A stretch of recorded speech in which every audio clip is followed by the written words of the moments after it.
In our last update for 2017, we not only look at what sort of transpired in the last 2 weeks, but also look at the key economic developments over the last 12 months as well.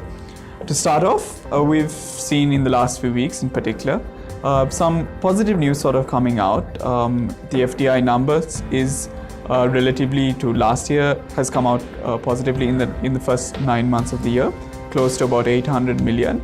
And that has been driven a lot if you look at it from inflows from China as well, which includes Hong Kong as well in the composition of these inflows. And this has been definitely much higher than what the full year number was in 2016.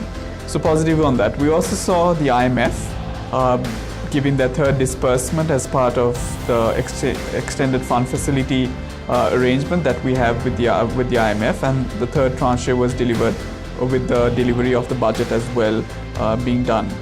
So there were just those two positive notes in December. And also we also saw the GDP number for the third quarter coming out, and it was much lower than what was sort of been expected, and it came in around 3.3%, a slowdown from the 4% in the second quarter.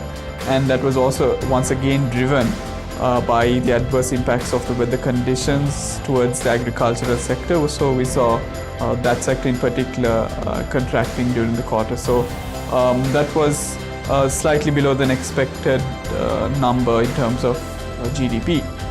If we look at the year in full, we can see that there has been a lot achieved, especially on the reform front. If you look at some of the key acts passed, such as on the tax front, we saw the Inland Revenue Bill. In terms of the exchange side, we saw the repealing of the previous Foreign Exchange Control Act, and we've seen a new Forex Management Type Act being legislated with the regulations also coming in, the Securities Exchange Bill. So a lot of reforms on that side, complemented with some of the trade initiatives that has been forthcoming from the government in terms of national trade policy.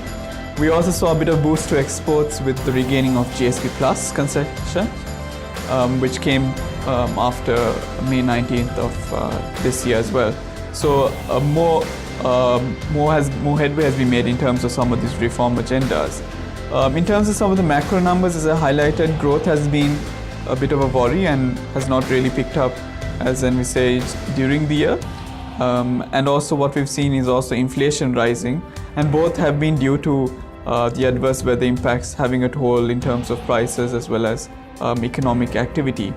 But we've seen improvement, especially in terms of the external side. We've seen reserves going up this year so far. We've seen it picking up from 6 billion to what it was last year. We've seen an increase in exports as well, and despite import expenditure rising because of drought-related impacts, we've seen so far a BOP surplus of about 2 billion. So positive in terms of some of the economic numbers.